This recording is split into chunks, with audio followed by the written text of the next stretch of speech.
మాజీ సారథి మహేంద్ర సింగ్ ధోనీకి ఆయన ఆటకు ఎంతో మంది అభిమానులున్నారు. ధోనీని చూడ్డానికి వందల కిలోమీటర్లు అష్టకష్టాలు పడి స్టేడియానికి వచ్చే అభిమానులు ఎందరో.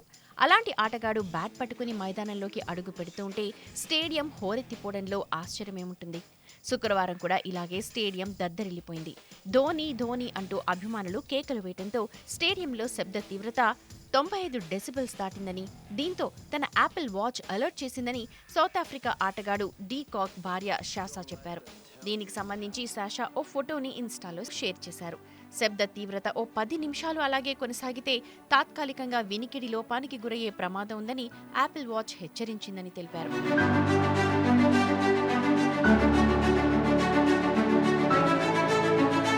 లక్నోలోని ఎకనా స్టేడియంలో శుక్రవారం Chennai super Kings, Lucknow super Giants మధ్య మ్యాచ్ జరిగింది. ఈ మ్యాచ్ చూసేందుకు స్టేడియానికి వచ్చిన సాషా ధోనీ క్రేజ్ చూసి ఆశ్చర్యపోయారు.